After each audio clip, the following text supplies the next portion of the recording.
राम, ये चूल्हा तो उससे फिर गीला हो गया। अब ऐसे गीले चूल्हे में खाना कैसे बनाऊं? हर दिन इस चूल्हे का यही हाल हो जाता है। आंगन में ओस पड़ते ही गीला हो जाता है। अब छोड़ न ममता, इसका जुगाड़ आकर देखते हैं। पहले चल जल्दी से जंगल से लकड़ियाँ ले आते हैं, नहीं तो फिर अंधेरा हो जाएगा।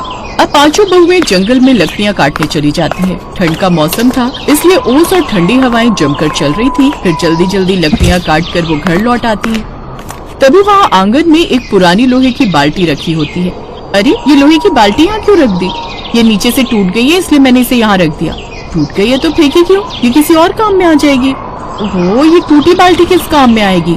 हम इसमें लकड़ियाँ डालकर अंगीठी की तरह इसका इस्तेमाल कर सकते हैं और इस पर खाना भी बना सकते हैं। साथ ही इस पर हाथ भी ताप सकते हैं। ठंड की वजह से इस पर कोई असर भी नहीं पड़ेगा।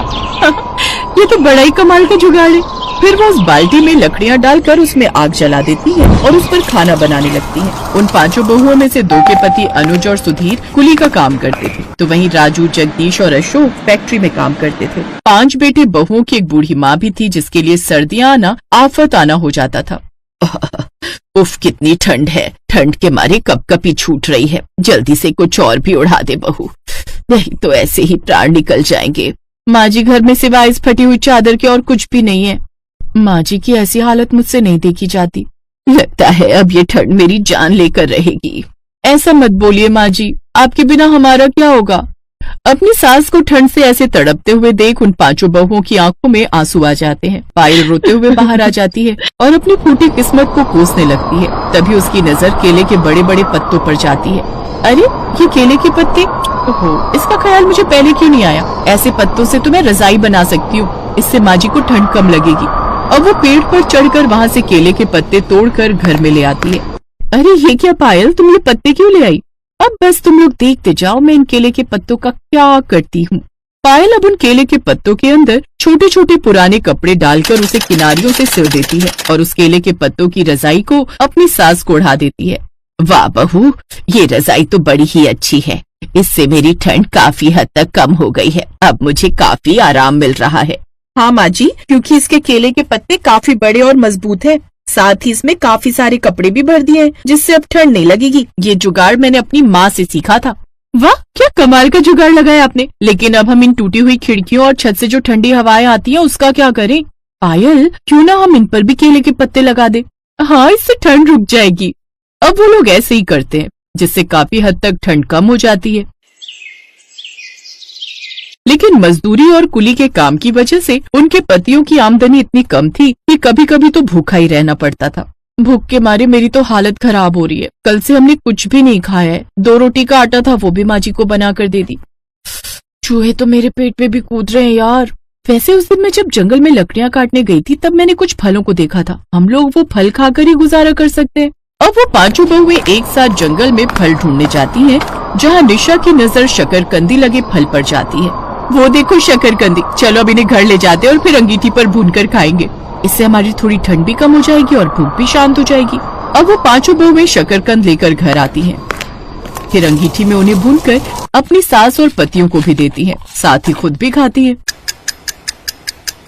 पता है दीदी, जब मैं छोटी थी ना, तो अपनी सहेलियों के साथ जंगल जाकर शकरकंद लेकर आती थी। फिर माँ से कहकर उन्हें भूनकर खाती थी। वैसे पहाड़ी इलाके में सबको ये शकरकंद बहुत पसंद आती है। क्यों ना हम भी जंगल से जाकर वो शकरकंद तोड़कर लाएं और बाजार में बेचें। जानती हो, बाजार में एक शकरकंदी 40 रुपए की होती है। हम इसे 20 में बेचेंगे तो भी काफी लोग आएंगे, तो भी हमारी कमाई हो जाएगी।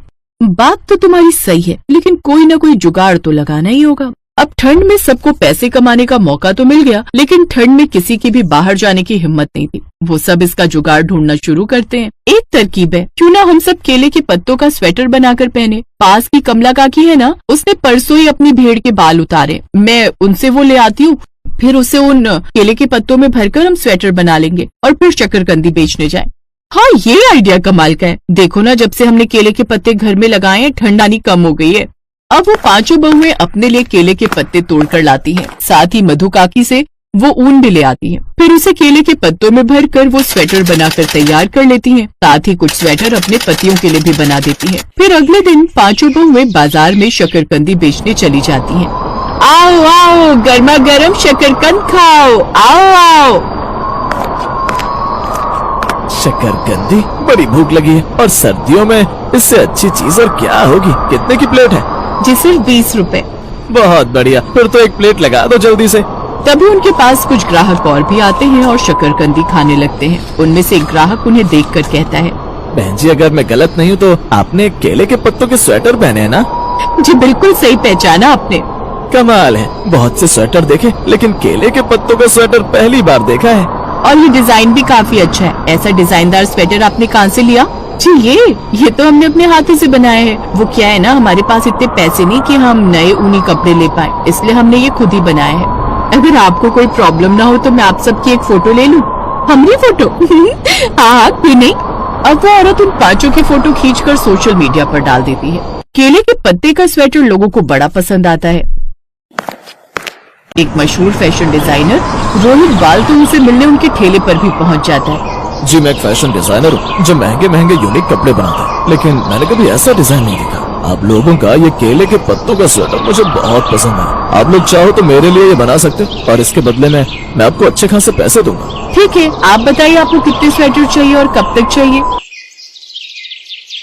अब वो पांचों बहुएं मिलकर उसके लिए केले के पत्तों का स्वेटर बनाकर तैयार कर लेती है, जिसके बदले वो उन्हें 1 लाख रुपए देता है। अब लोगों को ये केलों के पत्ते के स्वेटर की डिमांड और भी बढ़ जाती है, जिससे उनके पास अच्छे खासे ऑर्डर आने लगते हैं और वो खूब पैसे कमाने लगती हैं। और फिर वो पांचों बहुएं अपने पति और सास के साथ खुशी खुशी रहने लगती हैं।